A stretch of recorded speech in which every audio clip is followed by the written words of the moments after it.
நாங்கெல்லாம் இளைஞர்கள். சரி, அதான் அரசியல்ல நிக்கலாம் அப்படின்னு சொல்லிட்டு. அரசியல்ல நிக்கலாம். அரசியல் இல்லையா? நீ என்ன படிச்சிருக்க? நான் பிஎஸ்சிங்கய்யா. நீ பிஇ படிச்சிருக்கேன். அப்புறம் என்னடா படிச்சிருக்கீங்களா? ஏதாச்சும் வேலைக்கு போயிட்டு பொழப்ப பார்க்க வேண்டியது. நீங்களே எதுக்கு அரசியல் வரணும்?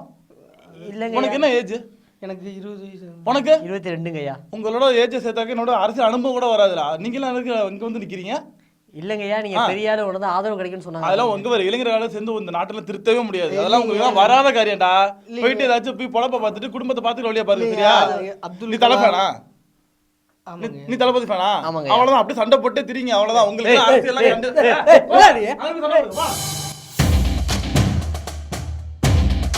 உலகத்தில் ஏற்பட்ட மாற்றங்களை பார்த்தீங்கன்னா, நெப்போலியன் வயசு என்ன, பாரதியாருடைய வயசு என்ன, பட்டுக்கோட்டை கல்யாண சுந்தரத்தினுடைய வயசு என்ன, எல்லாருமே இளைய சமுதாயத்திலேருந்து வந்தவங்க தான். நீங்கள் வந்து இந்திய சுதந்திர போராட்டத்தில் இருந்த வீரன் வாஞ்சிநாதனுடைய வயசு என்ன, பகத்சிங்கருடைய வயசு என்ன.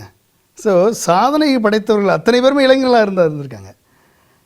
அவங்களுக்கு அதாவது இதய சுத்தியோடு நான் நேர்மையாக உழைப்பேன், நேர்மையாக வெற்றி பெறுவேன் என்று, நான் இந்த நாடு பெரியது, என்னை விட இந்த நாடு பெரியது, என்னை விட இந்த தேசம் பெரியது என்று நினைக்கக்கூடிய இளைஞர்கள் இன்றைக்கு அதிகமாக இருக்காங்க. அதாவது அவங்களுக்கு இந்த வெள்ளம் வந்து இப்படிப்பட்ட நாட்டிலையா இருக்கோம் நம்ம அப்படின்ற ஒரு மிகப்பெரிய ஒரு அதிர்ச்சியை கொடுத்துருக்கு. இப்படிப்பட்ட நாடுனா நான் அடுத்து வரக்கூடிய தலைமுறை எப்படி இருக்குன்ற ஒரு அதிர்ச்சி ஏற்பட்டிருக்கு. மக்களுக்கு யாருமே நம்மளை காப்பாற்றுறதுக்கு ஆளே இல்லையான்ற ஒரு மிகப்பெரிய ஒரு பயம் மனசுக்குள்ளே வந்துருச்சு இந்த வெள்ளம். அப்போ இந்த இளைஞர்கள் வந்து ஏன் உடனே போனது காரணம் என்ன? பேரிடர் மேலாண்மை தோல்வி அடைந்து விட்டது. பேரிடர் மேலாண்மை நடக்கலை. ஒரு சிங்கிள் நம்பர் கிடையாது, கோஆர்டினேஷன் கிடையாது. எந்த நம்பர் அடித்தாலும் எதுவும் யாரும் எடுக்கலை, யாரும் உதவிக்கு வரல. 48 மணி நேரம் எந்த உதவிக்கும் யாரும் வரல.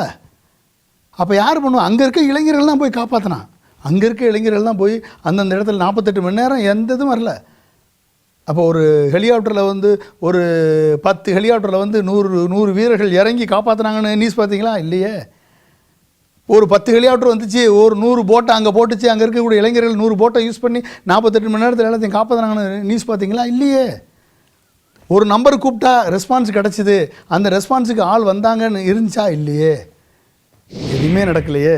அப்போ இப்படிப்பட்ட நாடாக நம்மகிட்ட இருக்குமா? ஏன்னா எந்த விதமான கவலையும் படாத இளைஞர்கள், அவன் வேலை உண்டு, அவன் தான் உண்டு, நம்மளுக்கு வேலை கிடைச்சா போதும், நம்ம படித்தா போதும், ஜாலியாக இருந்தால் போதும் அப்படின்னு இருந்த இளைஞர்களுக்கு இந்த வெள்ளம் வந்து விழிப்புணர்ச்சியை உருவாக்கி விட்டுருச்சு.